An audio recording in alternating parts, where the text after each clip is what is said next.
Hey guys, what's up? It's Christian from SuperKamiGuru9000. I'm here to review Naruto chapter 597. This is a big one, guys, so let's get started. Oh, by the way, I'm sure you're realizing right now that Corey is not with me. It's mostly because the chapter came out on a random Sunday night. Me and Corey live like a decent distance away from each other, and he's got to review One Piece, Bleach, Gundam Age, maybe even the One Piece episode later by himself. So, lend him some support and make sure to watch his reviews when he puts them out later today, because that's a lot of work. And I just wanted to give some help because I am so busy today. I found like an hour to just make this review real quick and put it up for you guys. So, just letting you know. First of all, the cover page of this chapter was awesome. I don't really even need to point that out. I think everyone knows that cover page was amazing. It was colored, it had all the forms of Naruto, and it was also kind of like a way to see Naruto growing up and progressing. Obviously, his later forms are some of the coolest, in my opinion, but they're all really cool, and it actually shows you how long Naruto's been going on. It's a long, long series, and you've seen this, we've all grown up with this character if you've been reading Naruto for a while, so it's cool to see his progression and everything he's become and obtained. It wasn't that long ago that he was just a goofy, strong-willed little kid, and now he's actually a true, pretty awesome badass, which has a real chance of becoming Hokage. Really, the beginning part of the chapter was all about Kakashi explaining how Tobi's jutsu works. People were always theorizing, is it Tobi disappearing, or is he using a dimensional jutsu to go somewhere else?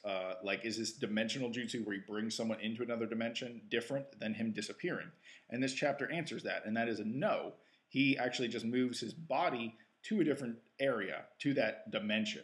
So if someone goes to punch him, he just moves that portion of his face to the other dimension, and you pass right through him because he's no longer on the same dimension as the people fighting him. So it makes sense, even though a little diluted, but I think that the chapter did a really good job explaining it, and the illustrations helped a lot. And this also explains why he was able to get struck by Kakashi's electric kunai and Naruto's Rasengan. And this is because as Naruto struck him with the Rasengan, Kakashi moved the Rasengan to the other dimension, and it hit his shoulder as Naruto passed through his shoulder. This is also another thing leading to Obito's Eye being in Tobi. Now, I'd like to say something. They never actually said that in the chapter. I just want to make that clear. But it's very obvious. Also with Tobi answering back to Kakashi where he got the eye. So yeah, it is very obvious that that is Obito's Eye in Tobi.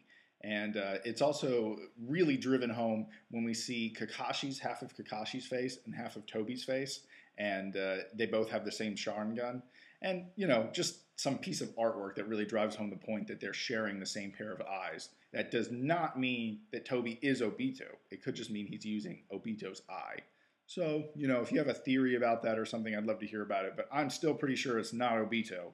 I don't know. Maybe it is the ramen guy. Who knows? Tobi didn't actually have much dialogue in this chapter, considering it was all about him, but what he did have really reveals his motivation. And he's talking about how he doesn't want to watch a hero stand over a grave and make excuses anymore about his lost friends. And this is also kind of like mind-fucking the shit out of Kakashi, because he's like, is this Obito? And, just finding out where he got the eye and what period of time it came from, and his weird excuses on why he's trying to, use the Moon-Eyed plan and all those things. Not missing a beat, Naruto jumps in there and is like, I'm going to become Hokage. I'm going to bring peace. And it's just, the same sort of stuff Naruto always says.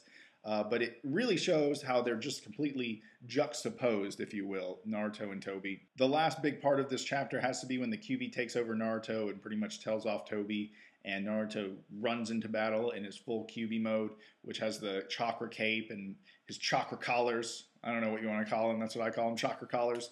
Pretty badass form, or the most powerful form Naruto has so far. And he's running towards Tobi, and they now have a plan of attack, which is going to chip that mask all off, and we're actually going to see who it is. And I really, really think that it's not going to be Obito. My personal opinion, if it turns out to be Obito, fine. Remember, Corey said he had to eat a Tobi mask if it turned out to be Obito, so remember that, just in case it is. You guys get to see that. I didn't say that, so I'm not going to have to do shit, but Corey does. Anyway, you guys, thank you so much for watching my review today. It means a lot. I always enjoy reading your guys' comments. Let me know down below what you thought of the chapter, and always remember to thumb up the video if you enjoy them. It's a pleasure to make them, and I'm sorry me and Corey couldn't be here together for this one. It's just we live too far away, and it was too short notice. But look forward to Corey's reviews later. SuperKamiGuru9000, out.